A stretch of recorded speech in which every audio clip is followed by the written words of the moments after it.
Detective Agatha Marple, The Last Train Stop Murder, a detective story. The fog hung low over the platform at Sarkishi Station, grey fingers reaching through the gaps between luggage racks and brushing the polished brass of the Orient Line Express. Agatha Marple stood by her suitcase, her coat collar turned up against the early morning chill. The air was sharp with coal smoke and anticipation, the kind of atmosphere that sets your nerves humming whether you're expecting trouble or not. She stepped up into the train and passed down the corridor, her low-heeled boots thudding lightly on the carpeted floor. Her cabin was small but clean, outfitted with a sensible wash-basin and a bunk that looked just comfortable enough. Not a bad setup, she thought, for a historian travelling on a modest stipend. If you weren't watching too closely, you'd take her for a librarian on holiday, rather than a detective travelling under a borrowed name. She set her suitcase on the bunk and adjusted her hat in the little oval mirror. Through the half-open door, the clatter of footsteps and the murmurs of conversation filtered in. She could just make out the sound of someone issuing clipped instructions.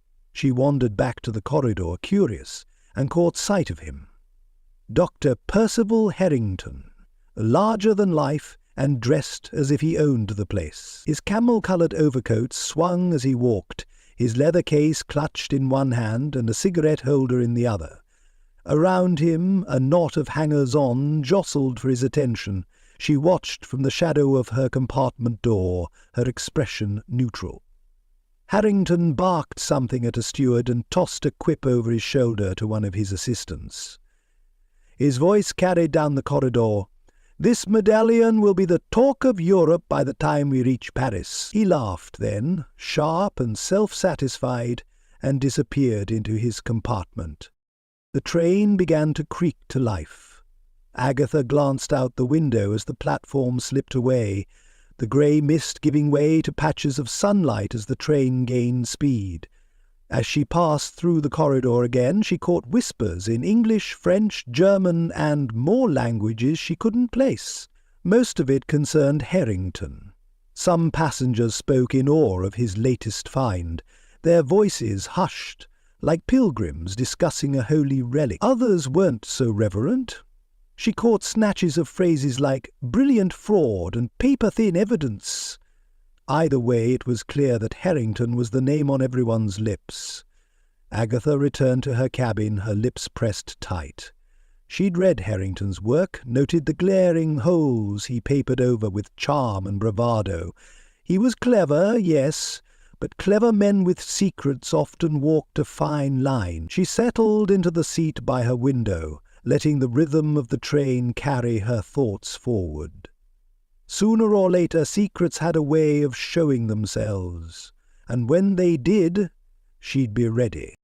The dining car was a spectacle of opulence. Crystal chandeliers hung like frozen droplets, casting warm pools of light onto the glossy mahogany panels. A faint tremor beneath the plush carpet reminded the passengers of the train's steady departure, but the grandeur of the room erased any notion of a mundane railway journey. Each table was adorned with fine white linen, silver candlesticks, and place settings that gleamed under the light. The aromas of roasted duck, fresh bread, and delicate sauces mingled with the faint tang of candle wax. It was the kind of atmosphere that invited indulgence, conversation, and, inevitably, intrigue. Detective Agatha Marple entered quietly, taking a seat toward the far end of the car. She was unassuming, as always, her small frame almost swallowed by the high-backed chair. She had no intention of drawing attention, and her sensible attire, a simple travelling dress and a neat little hat, helped her blend in. Her eyes, however, missed nothing. The car was already buzzing with a low hum of conversation, and at its centre sat Dr. Percival Harrington. Harrington was not a man to be ignored. He occupied the head of one of the larger tables, a cigar in one hand and a brandy snifter in the other. His voice, rich and theatrical, carried easily over the clinking of silverware. "The golden medallion," he was saying, with the practised tone of a lecturer addressing a captive audience, is not merely a treasure, ladies and gentlemen. It is history, crystallized. It is civilization itself, etched in gold." He paused for effect, his eyes glinting with the certainty of a man who knows he commands the room. Agatha watched him carefully as she sipped her soup. He was not tall, but he had a presence, broad shoulders, a square jaw, and a shock of dark hair just beginning to grey at the temples. His smile was easy, almost too easy. It was the smile of a man who had spun many tales and knew exactly when to stop talking to leave his listeners wanting more. Around his table, the reactions were varied. Sir Julian Blake, a distinguished-looking man in his 50s, leaned back in his chair with a faint, sardonic smile. He swirled his wineglass absently, his grey eyes betraying mild amusement.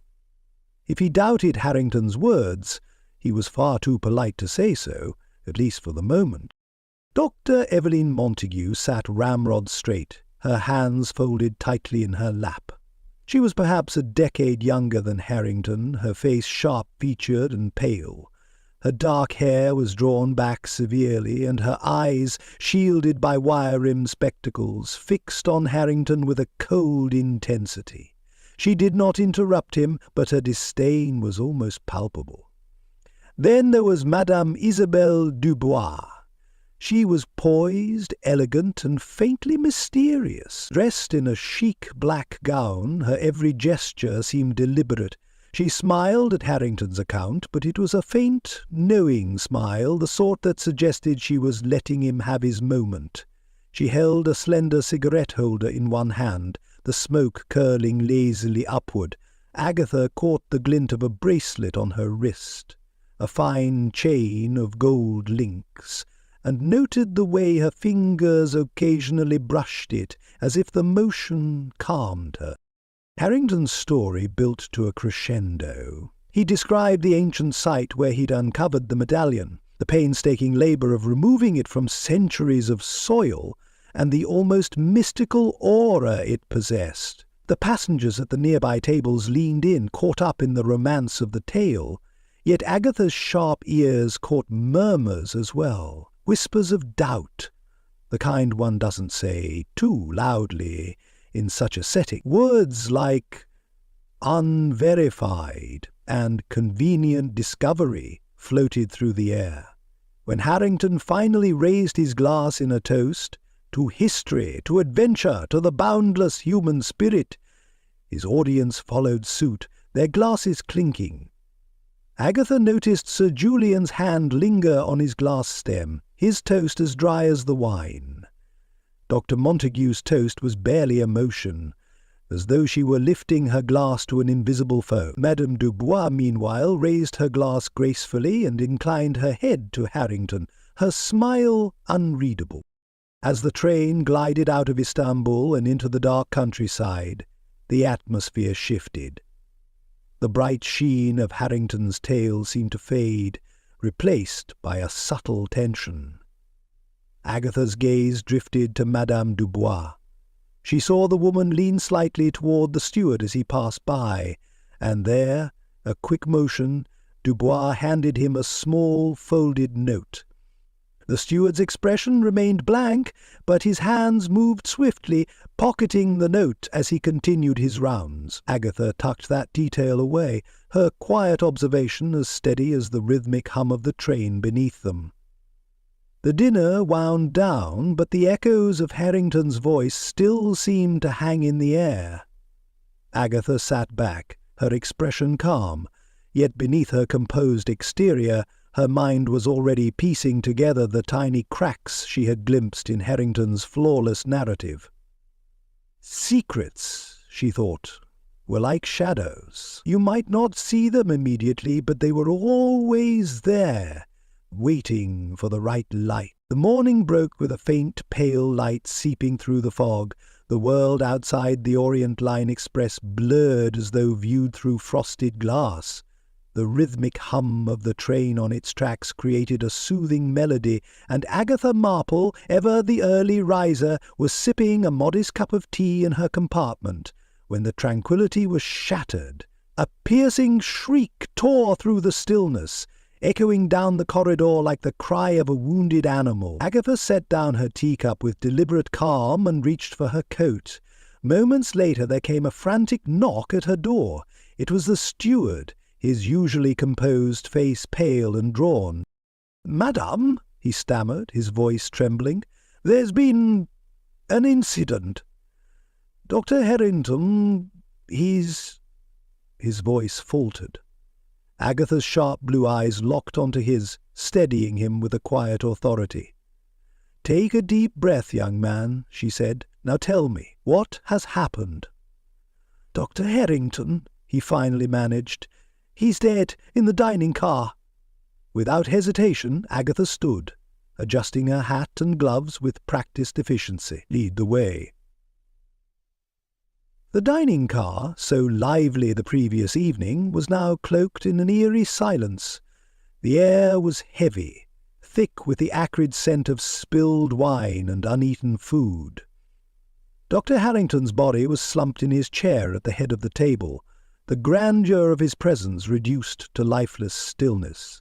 His head lolled to one side, and his right hand rested limply on the table, just inches from an overturned wine-glass that had shattered on the floor. A dark red stain spread beneath it, mingling ominously with the deep burgundy of the spilled wine. Agatha stepped into the room, her eyes sweeping over the scene with the precision of a surgeon. The faint clink of the steward's nervous fidgeting seemed deafening in the stillness. The table was set as it had been the night before. Plates half filled with cold food, silver cutlery placed in perfect alignment. Whatever had transpired, it had come quickly. "Close the door, please," she said to the steward, her voice even and unhurried. He obeyed, fumbling with the latch. Agatha approached the body, careful not to disturb the scene.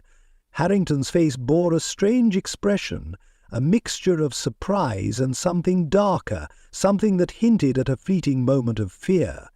His jacket was slightly rumpled, and a fine chain around his neck caught the morning light. Agatha noted the details swiftly, her mind already beginning to piece together the puzzle. She knelt to examine the wineglass. A single drop of red clung to its rim, mocking her with its innocence. Near Harrington's left hand was a crumpled napkin, faint smudges of ink barely visible against the white fabric. Agatha made no move to touch it, but she filed its presence away as significant. The steward shifted uneasily. Should we alert the authorities at the next stop, madame?" he asked, his voice barely above a whisper. Before Agatha could respond, the door opened and the conductor entered.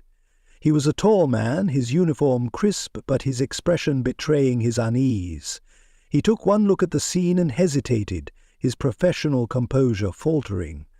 "Madame," he began, addressing Agatha as if instinctively recognizing her as someone who might take charge. "This is most unusual. I'm not sure how to proceed." Agatha straightened and fixed him with her steady gaze.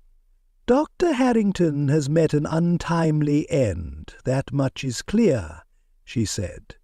"But the nature of his demise and the events leading up to it are matters that require careful investigation." She paused, her tone growing firmer. "If I may, I have some experience in such matters. With your permission, I'd like to conduct an inquiry while the train continues its journey." The conductor hesitated, glancing at the steward, who nodded vigorously. "Very well," he said at last. "We must keep this matter contained until we reach the next station. I trust you'll handle it with discretion." "You had my word," Agatha replied. Her tone was calm, but her eyes gleamed with quiet determination. "Now, if you'll excuse me, I have work to do." As the conductor left to ensure the rest of the passengers were none the wiser, Agatha turned back to the scene. The dining car was no longer a place of camaraderie and fine dining. It was a stage, and every detail was a clue waiting to reveal itself.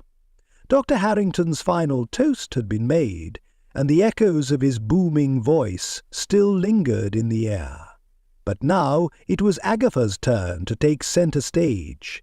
and she intended to uncover every secret this scene held. It had begun, the first act of a deadly game. The dining car, bathed in the pale morning light filtering through the frosted windows, was both eerily beautiful and profoundly unsettling. The opulence of the crystal chandeliers and polished mahogany contrasted sharply with the grim reality of the lifeless body slumped at the head of the table. Dr. Harrington's theatrical presence was now reduced to a ghastly stillness, and the air hung heavy with a mingling of lingering perfume, stale wine, and an almost imperceptible metallic tang. Agatha Marple stood motionless for a moment, her eyes sweeping over the room with quiet intensity. Her expression was serene, but her mind was anything but. She noted the way Harrington's body sagged in his chair, his head tilted unnaturally to one side. His right hand was splayed on the table, his fingers inches from an overturned wine-glass that had shattered into jagged shards on the carpeted floor. A dark stain, thick and viscous, seeped across the white linen tablecloth, an ugly blemish on an otherwise pristine scene. Carefully, Agatha stepped closer. "No visible injuries," she murmured to herself, her gloved hands clasped tightly before her. No sign of a struggle. The golden chain around Harrington's neck caught her eye, its pendant a modest pocket watch, now still. Her gaze moved downward to the crumpled napkin by his left hand.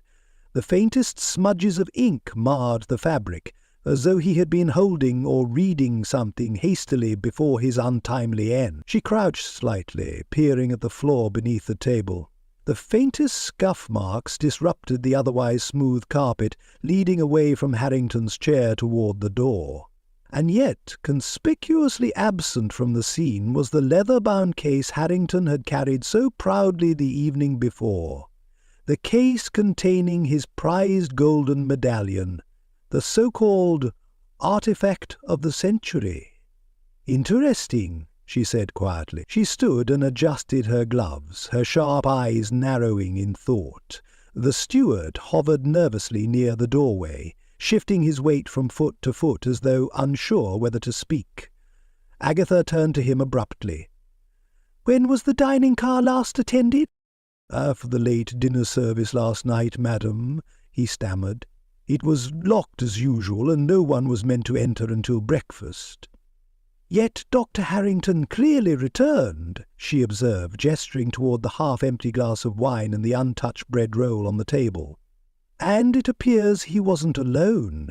She gestured subtly to the second chair at the table, which had been pushed back slightly, its place-setting disturbed. The steward paled.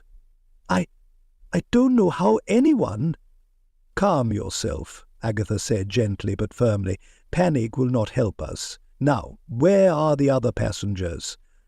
"They've been gathered in the salon car, madam. The conductor thought it best to keep them together." "Good," Agatha replied. "Ensure the dining car remains undisturbed, and do not speak of the missing case to anyone." The steward nodded quickly, visibly relieved to have clear instructions, and slipped out of the room. The salon car was a stark contrast to the dining car's grim tableau. It was alive with murmurs, hushed voices interspersed with the occasional gasp or exclamation. Passengers sat in plush chairs, their expressions ranging from shock to thinly veiled suspicion. Agatha entered quietly, her unassuming demeanour allowing her to observe without being immediately noticed. Sir Julian Blake, reclining in an armchair near the window, was the first to spot her. He raised an eyebrow, his lips curling into a faint smile that didn't quite reach his eyes. "Ah, the historian. I take it you've been deputized?" "I have offered to assist in the inquiry," Agatha replied smoothly. "And I would greatly appreciate your cooperation, Sir Julian." "Of course," he drawled. "Anything to unravel this dreadful business." She glanced around the room. Madame Isabelle Dubois was seated on a chaise longue, her hands folded neatly in her lap. Her calm elegance was unmarred by the morning's events, though her eyes followed Agatha's every move with quiet interest. Dr. Evelyn Montague, by contrast, looked pale and agitated, her hands wringing together as she sat bolt upright in a corner. Agatha's gaze settled on the conductor, who stood near the doorway, clearly uneasy. "Has everyone been accounted for?" she asked. "Yes, madam," he replied. "All passengers are present." "Very good," Agatha said. She addressed the room with quiet authority. "Ladies and gentlemen, as you are undoubtedly aware, Dr. Harrington was found dead this morning in the dining car under circumstances that are, shall we say, unusual. I will be speaking with each of you in turn, but for now I ask for your patience and cooperation." There was a moment of silence, broken only by the soft clink of Sir Julian's glass as he set it down on a nearby table. "A grim affair," he said. "I take it foul play is suspected?" "It is far too early to draw conclusions," Agatha replied. "But Dr. Harrington's missing leather case does complicate matters." She paused just long enough to gauge the reactions round the room. Madame de Bois's eyes flickered almost imperceptibly toward the conductor. Dr. Montague shifted uncomfortably, her face paling further. Sir Julian's expression remained maddeningly neutral, though his hand tightened slightly on the arm of his chair. "Now," Agatha continued, "if you would be so kind as to remain here, I will begin speaking with you one by one. The truth," she added, her voice soft yet unyielding, "has a way of revealing itself, no matter how carefully it is concealed." With that she turned toward the conductor, signalling the beginning of her quiet yet relentless inquiry. There were shadows in this train, secrets hiding in plain sight, and Agatha Marple intended to uncover every one of them. Harrington's compartment was a curious mixture of luxury and chaos. The rich velvet curtains hung perfectly in place, while the polished brass fixtures gleamed under the soft light of the compartment's lamp. Yet the table and bed were in disarray. Papers scattered, a half-empty bottle of brandy perched precariously on the edge of the desk, and a jacket flung carelessly across the chair. It was a room that spoke of a man who lived with flair but little regard for order. Detective Agatha Marple stepped carefully inside, her hands clasped tightly in front of her as her sharp eyes darted from corner to corner. The air still carried a faint trace of Harrington's cologne, a heady mix of sandalwood and arrogance, she thought wryly. Her gaze settled almost immediately on the leather-bound case that had been the centrepiece of Harrington's boasting the night before. It sat on the small desk, open like a yawning mouth, and, just as she suspected, it was empty. The velvet-lined interior bore the impression of the medallion's shape, but the artifact itself was nowhere to be seen. No documents, no notes, just a void where Harrington's so-called treasure should have been. Agatha stepped closer, her gloved fingers lightly tracing the edge of the case. She noticed faint smudges near the latch, as though someone with unsteady hands had opened it in haste. The case's emptiness seemed almost deliberate, as though it had been meant to taunt whoever might come looking. "Gone," she murmured to herself, her voice barely audible over the train's rhythmic clatter. "But where? And why?" She turned her attention to the rest of the room, her movements deliberate and precise. She had long since learned that even the most seemingly inconsequential details could prove critical. The desk drawers yielded little, a stack of blank stationery, a dried-up ink bottle, and a handful of coins. The wardrobe, though cluttered with hastily folded shirts and trousers, offered no immediate answers. It wasn't until she moved to the small trunk at the foot of the bed that she found something of interest. Tucked beneath a pile of crumpled clothes was a folded sheet of paper, yellowed at the edges and torn unevenly down the middle. Agatha unfolded it carefully, her brow furrowing as her eyes scanned the jagged handwriting. "Dr. Harrington, your so-called discovery is nothing but a sham, and I will not allow you to continue this deception. The truth will out, and when it does, Your name will be ruined for good." There was no signature, but the tone was unmistakable. Anger mingled with the righteous conviction of someone who believed themselves wronged.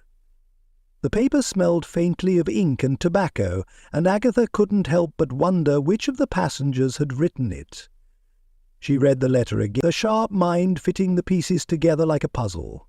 Harrington's discovery of the golden medallion had been the subject of great acclaim, but it seemed that acclaim was built on a foundation of lies. The medallion, she suspected, was either a clever forgery or a complete fabrication, and someone aboard this train, had known the truth. Agatha sat down on the edge of the bed, the letter still in her hand. The implications were clear. Harrington's deception had not only endangered his reputation, but had also made him enemies, an archaeologist with rivals, a financier with expectations, and a black market dealer with no patience for lies. All of them had reasons to resent him. And yet, she thought, resentment alone rarely leads to murder. There had to be something more, something hidden, something dangerous enough to drive someone to take Harrington's life. She folded the letter neatly and slipped it into her pocket. Rising to her feet, she cast one final glance at the empty case before stepping out into the corridor. The truth, she mused, was like the train itself, always moving forward, always just out of reach, until you knew exactly where to look, and Agatha Marple intended to find it. The elegant compartments of the Orient Line Express were a study in refinement. Plush upholstery, polished wood panels, and the faint hum of the train's steady progress through the Alps. But beneath the luxury there was a simmering tension, a kind of suppressed unease that Detective Agatha Marple was well accustomed to detecting. Secrets, she thought, had a way of rising to the surface when least expected. Sir Julian Blake. Sir Julian's compartment was as immaculate as his appearance. The scent of pipe tobacco lingered faintly in the air, and a glass of brandy sat untouched on a small table. Sir Julian himself lounged in a high-backed chair near the window, his salt-and-pepper hair catching the soft glow of the morning light. He greeted Agatha with a faint smile, one that was more habitual than sincere. "Ah, Miss Marple," he drawled, gesturing for her to sit. "I take it you've come to ask about poor Harrington." "I have," Agatha replied, settling herself into the seat opposite him. She adjusted her gloves, her expression polite but focused. "You were close to Dr. Harrington, were you not?" Sir Julian chuckled softly, a sound that seemed more calculated than natural. "Close, hardly. I funded his expeditions, yes, but that was a matter of business. Harrington was, well, let's say he had a talent for persuading people. And for stretching the truth, perhaps." Agatha's tone was light, but her sharp gaze didn't waver. The faintest flicker of annoyance crossed Sir Julian's face, though he quickly masked it with his usual air of affability. "Harrington was ambitious," he admitted. "You knew how to make a story compelling, but as to the medallion, authentic or not, I had no reason to doubt him. He assured me it was genuine, and frankly, I had no reason to suspect otherwise." Agatha tilted her head slightly. "And yet there are whispers that the medallion was a forgery." Sir Julian's smile tightened. "Whispers, indeed. But whispers are just that, Miss Marple. Gossip with no substance. If you're suggesting that I had anything to do with Harrington's untimely demise, I assure you I had far more to gain from his success than his failure."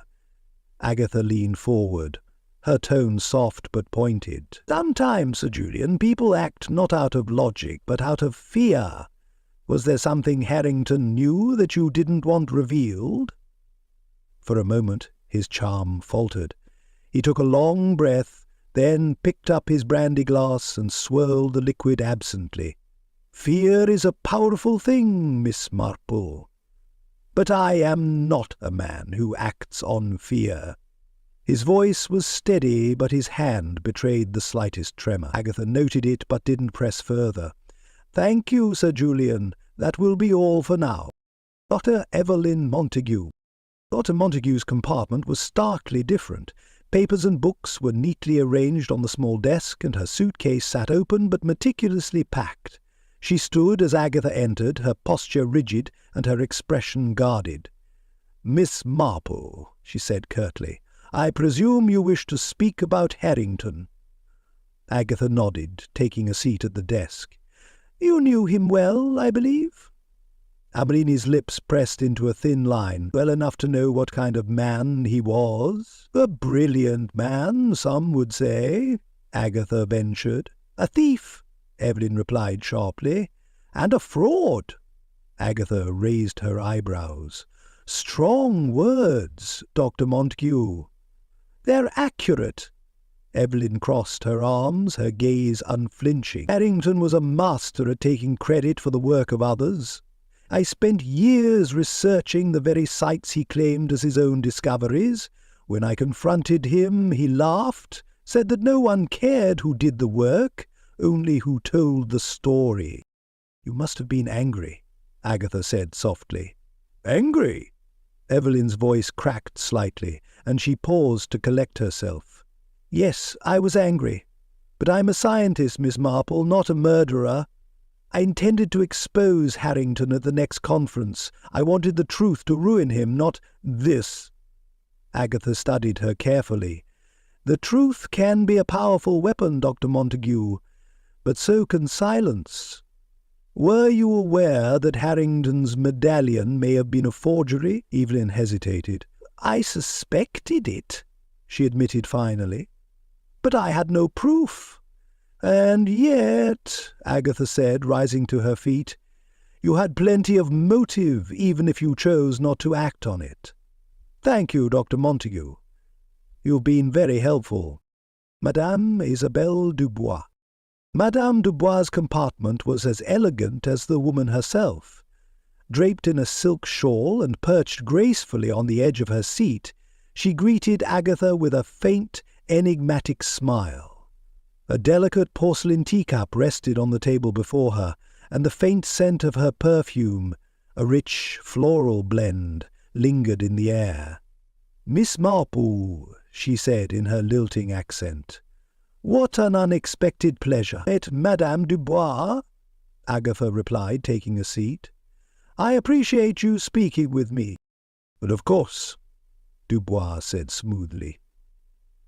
"We must all do what we can to help." "You were acquainted with Dr. Harrington, were you not?" Dubois inclined her head. "Acquainted, yes. I admired his work, his passion for history. It is a rare thing, no?" "Passion, perhaps," Agatha said carefully. "But honesty rarer still. Were you aware that the medallion he so proudly displayed may have been a forgery?" Dubois' smile didn't falter, but her eyes darkened slightly. "I had heard rumours.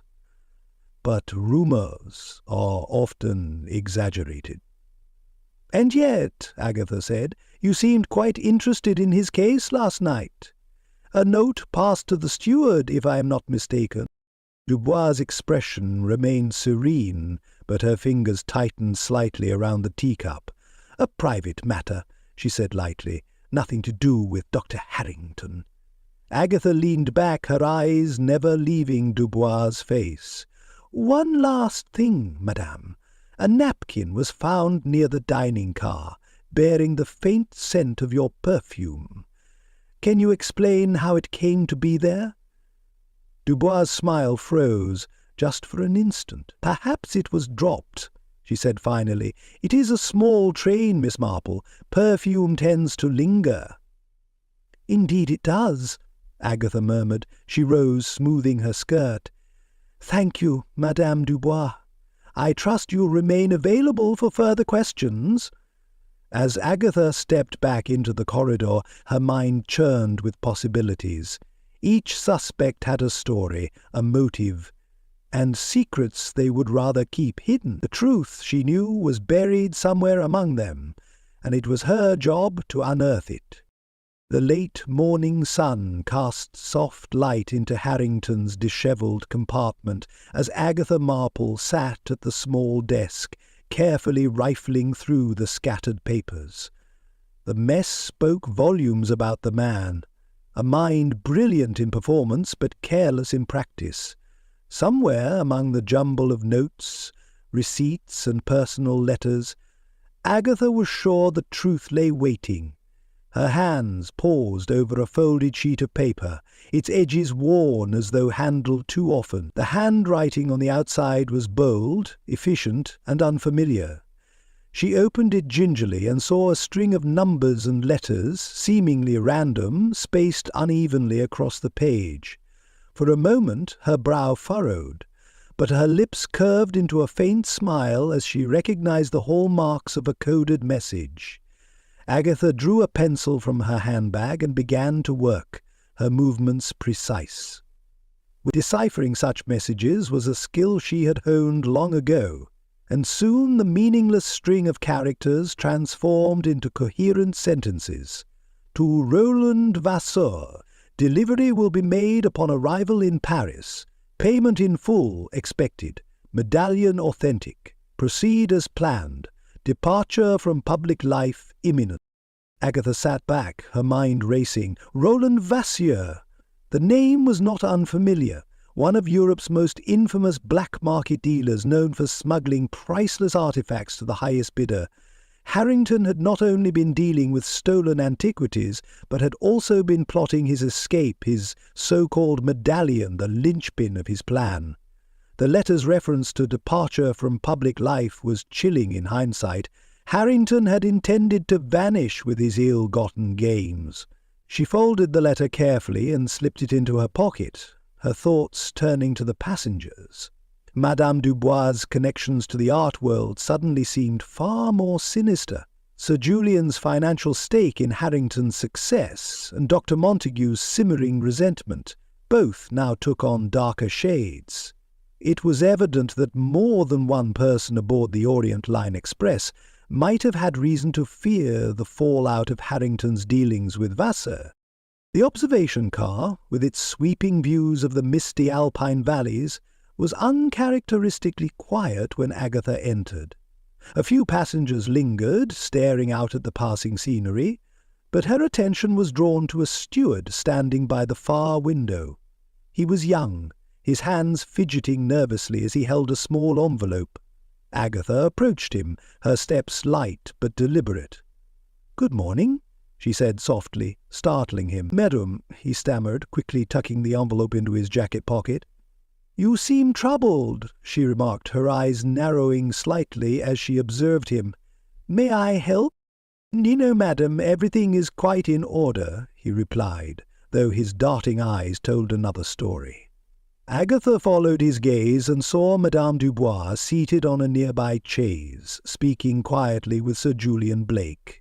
Her tone was low, her gestures refined, but there was an urgency in her manner that caught Agatha's attention. "Curious," Agatha murmured to herself. She thanked the steward and stepped away, though she made a mental note of his unease. Later that afternoon, Agatha found the steward in a narrow corridor near the luggage car. He looked as though he might bolt at the sight of her, but she stopped him with a calm, steady gaze. "Steady yourself," she said kindly. "I am not here to reprimand you, but I do believe you know something about Dr. Harrington's death." The steward hesitated, his hands twisting the hem of his uniform jacket. "I don't know anything, madam," he said, his voice barely above a whisper. "Nothing at all?" Agatha's tone was gentle, but her eyes were sharp. "Not even about the package you delivered to Dr. Harrington the night before his death?" The steward's face turned ashen. I was told not to speak of it," he said at last. "By whom?" He swallowed hard. "Madame Dubois, she gave me the package and said it was a matter of great importance. I delivered it to Dr. Harrington in the dining car late that night." Agatha's mind churned. A package from Dubois, delivered in secret to Harrington just hours before his death? The implications were damning, but they also raised more questions. What had the package contained? And why had Dubois involved herself so directly?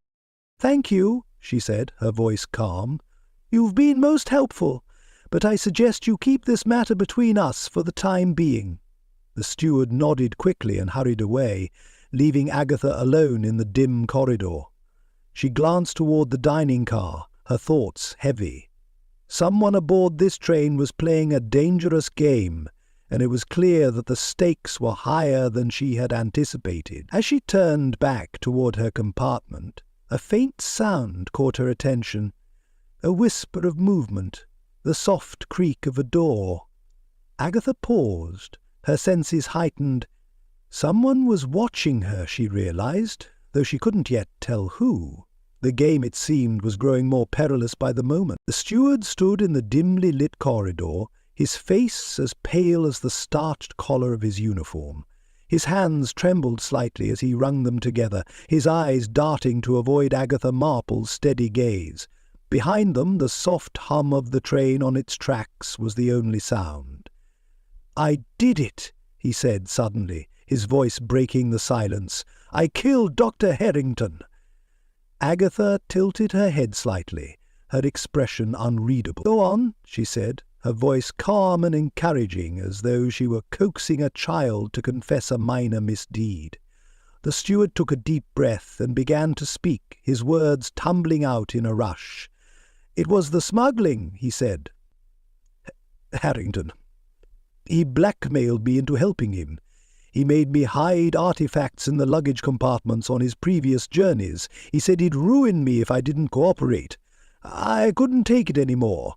Last night he threatened to expose me to the authorities unless I agreed to help him again." His voice faltered, and he looked away. "I snapped. I poisoned his wine." Agatha listened intently, her sharp mind cataloguing every detail. The steward's story was vivid, almost theatrical, as he described slipping into the dining car late at night, Harrington's sneering threats, and the moment he poured the poison into the glass. When he finished, there was a long silence. Agatha regarded him carefully, her keen eyes narrowing slightly. "A compelling account," she said at last. "But there are some inconsistencies." The steward flinched. "Inconsistencies, madam?" "Yes," Agatha replied, her tone deceptively light. "For one, you claim Harrington was alone in the dining car when you entered, yet the scene suggests otherwise. There were 2 glasses on the table and signs of another person sitting opposite him." The steward's mouth opened and closed like a fish out of water. "And I didn't notice." "And then there's the matter of the time," Agatha continued. "The porter distinctly remembers seeing you in the staff quarters during the hour you claim to have been in the dining car." The steward looked as though he might faint. Agatha stepped closer, her voice softening. "I don't believe you killed Harrington," she said gently. "But I do believe someone convinced you to say that you did. Someone who knew your history and used it against you." Tears welled in the steward's eyes. "They threatened my family," he whispered. "They said if I didn't confess, they'd ruin us all." "Who?" Agatha asked, her voice firm but not unkind. "Who forced you to do this?" The steward hesitated, then leaned closer, his voice barely audible.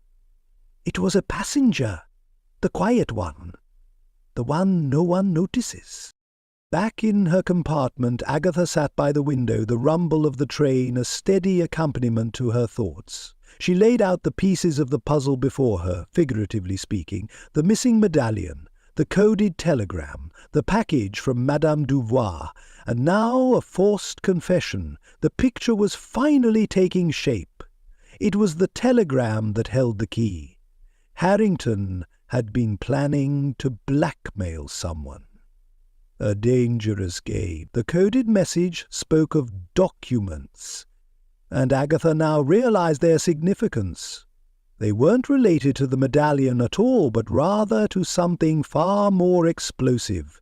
Evidence of a high-ranking politician's involvement in illegal antiquities trafficking. Harrington's arrogance had led him to believe he could manipulate the situation for his gain, but he had underestimated the lengths to which someone might go to silence him. Agatha's thoughts turned to the passengers. There was only one person who fit the profile. The quiet, unassuming courier who had remained on the fringes of the group, seemingly inconsequential. Agatha had noted his demeanour earlier, his nervous glances, his reluctance to engage in conversation. It was the behaviour of a man carrying a dangerous burden. Her resolve hardened. Rising from her chair, she smoothed her skirt and made her way to the observation car, where the courier was seated alone, staring out at the passing landscape. "Good morning," she said, her tone light but her eyes piercing. The courier started, his hand twitching toward the satchel at his side. "Good morning, madam," he said nervously. "May I join you?" Agatha asked, already seating herself. She gave him no time to refuse. It must be quite a responsibility, carrying sensitive documents. His face blanched. I don't know what you mean." "Oh, but I think you do," Agatha replied, her voice soft but relentless. "Harrington discovered something, didn't he? Something that threatened the people you work for." The courier's hand tightened on the strap of his satchel. "You're mistaken," he said, but his voice trembled. "I think not," Agatha said. "Harrington tried to blackmail you, and you killed him to protect your employer. You poisoned his wine, then tried to cover your tracks by forcing the steward to confess. A clever plan, but not clever enough." The courier stood abruptly, his eyes wild. "You can't prove anything," he hissed. Agatha remained seated, her expression calm. "Sit down, Mr. Jameson," she said firmly. "You will find running quite impossible. The conductor has already been informed." The man froze, his defiance crumbling. He sank back into his seat, his head in his hands. "I didn't have a choice," he muttered. "They would have killed me." "Perhaps," Agatha said softly. "But you made your choice, and now justice will follow." As the train pulled into the next station, Jameson was handed over to the authorities, his satchel containing the damning documents that Harrington had uncovered. The mystery of the murder had been solved, but Agatha Marple knew there would be more questions in the days to come. She returned to her compartment, her mind already turning to the next step. Justice had been served, but the deeper corruption behind the crime still lingered, waiting to be unearthed. The salon car of the Orient Line Express was a sombre tableau as the rain lashed against the windows. The storm outside sent flickering shadows dancing across the room, amplifying the tension that hung thick in the air. The passengers sat in uneasy silence, their faces illuminated by the dim golden glow of the chandeliers. At the centre of it all stood Detective Agatha Marple, her diminutive figure belying the sharp intellect that had pieced together the web of lies and deceit that had led to Dr. Harrington's death. She adjusted her gloves with a quiet precision, her calm gaze sweeping over the assembled group. "Ladies and gentlemen," she began, her voice steady but commanding, "you have all been caught in the aftermath of a most regrettable crime. The murder of Dr. Percival Harrington. I believe it is time to lay bare the truth." The room remained silent, the occasional crackle of thunder punctuating her words. Agatha continued, "Dr. Harrington was not the man he pretended to be. His discovery of the so-called golden medallion was a fabrication, a forgery crafted to secure his fame and fortune. But his lies did not end there. Harrington was deeply involved in dealings with the black market, using his position to smuggle artifacts for profit. There was a ripple of unease among the passengers. Madame Dubois' face remained impassive, but her hands tightened imperceptibly on the armrest of her chair. Sir Julian Blake let out a soft sigh, while Dr. Evelyn Montague's sharp gaze flickered with satisfaction. "However," Agatha continued, "it was not the medallion itself that sealed Harrington's fate. Among his possessions, Harrington carried a set of documents, evidence of illegal antiquities trafficking implicating a high-ranking politician. These documents were his insurance, his bargaining chip, and ultimately the reason he was killed." The passengers exchanged uneasy glances. Agatha let the silence linger before delivering her next revelation. "The steward," she said, turning toward the young man who stood near the doorway, "was coerced into confessing to the crime. He was threatened by someone far more dangerous, a courier working for the implicated politician. This courier, operating under the guise of an ordinary passenger, killed Harrington to prevent the documents from being exposed." All eyes turned toward the courier, now flanked by two stewards. His pale face was etched with defeat. Agatha addressed him directly. "You poisoned Dr. Harrington's wine, then sought to deflect suspicion by forcing the steward to confess. It was a calculated plan, but you underestimated the strength of the evidence."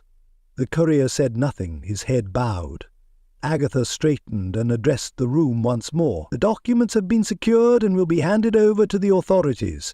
Justice will be served not only for Dr. Harrington's death, but also for the corruption he sought to expose." The room was silent as the weight of her words settled over the group. Finally, Sir Julian broke the silence with a wry chuckle. "Well, Miss Marple," he said, raising his glass in a mock toast, "you've outdone yourself. I dare say we're all grateful to have been on the same train as you." Agatha offered a small smile. "The truth, Sir Julian, has a way of coming to light. It simply requires someone willing to look for it."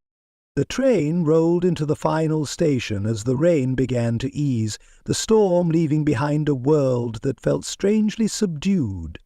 Passengers began to gather their belongings, the usual hustle of disembarkation muted by the events of the journey. Agatha sat quietly in her compartment, her small suitcase neatly packed beside her. She gazed out the window at the bustling platform, her mind drifting over the tangled web of motives and secrets she had unravelled. Dr. Evelyn Montague's quiet fury, Madame Dubois' enigmatic elegance, Sir Julian's carefully concealed cynicism. All of them had played their roles in this strange drama. Each passenger had carried their own burdens, their own truths hidden beneath the veneer of civility. For a moment she allowed herself a sigh. The glamour of the train, its crystal chandeliers and plush interiors, had lost some of its lustre. Beneath the surface, she reflected, lay the same human flaws and frailties she encountered everywhere. Still, justice had been served, and that, Agatha thought, was enough. As the conductor knocked lightly on her door to inform her that the platform was ready, Agatha rose and adjusted her hat. She stepped onto the platform with the same quiet grace she had displayed throughout the journey, her sharp mind already turning to the next puzzle, the next truth waiting to be uncovered. Behind her the Orient Line Express stood still, its passengers forever changed by the events of the journey. And at the heart of it all was the unassuming detective, leaving behind a trail of justice and quiet triumph. With a small, knowing smile, Agatha Marple disappeared into the bustling crowd, a woman of quiet strength and unerring determination, ready for whatever mystery awaited her next.